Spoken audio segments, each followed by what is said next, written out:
یہاں رک کر کے میں ایک حدیث شریف سناؤں، کیونکہ ہم جھوٹ کا مطلب نہیں سمجھتے. جھوٹ کہاں تک جاتا ہے اس کو سمجھانے کے لیے میں ایک حدیث شریف سناؤں.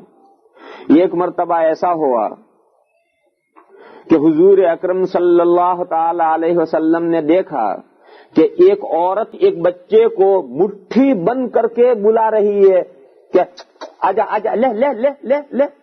مٹھی بند کر کے اس بچے کو دکھا رہی ہے اور کہہ رہی لے لے لے لے لے، اور یوں کر کے بچے کو بلا رہی ہے. تو حضور اکرم صلی اللہ تعالی علیہ وسلم نے اس خاتون سے یہ کہا کہ تم اس بچے کو کیا دینا چاہتی ہو؟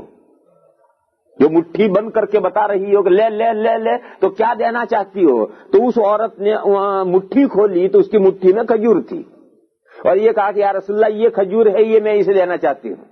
تو حضور نے فرمایا خیر یہ تو ٹھیک ہے، اگر تمہارا ہاتھ خالی ہوتا اور تمہارے ہاتھ میں کچھ نہ ہوتا اور اس طرح سے تم بلاتی تو یہ بھی تمہارے نام اعمال میں ایک جھوٹ لکھا جاتا.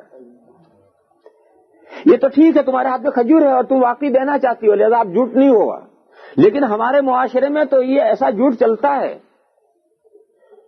تو حضور نے فرمایا تمہارے ہاتھ میں اگر کچھ نہ ہوتا اور تم اس طرح سے بچے کو بلاتی تو تمہارے نام اعمال میں ایک جھوٹ لکھا جاتا. اپنے ہندوستان میں گائے بیل بھینس کو پکڑنے کے لیے خالی ٹوکرا لے کر دکھاتے ہیں اور بلاتے ہیں لے لے لے لے لے، اور ٹوکرے میں کچھ نہیں ہے. ایک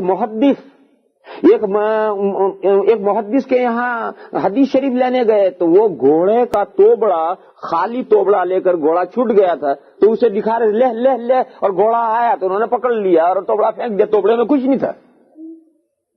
وہ محدث جو حدیث لینے گئے تھے ان سے حدیث نہیں لی اور واپس چلے آئے اور یہ کہا کہ جو بے زبان جانور کو دھوکہ دے سکتا ہے وہ حدیث میں بھی دھوکے بازی کر سکتا ہے.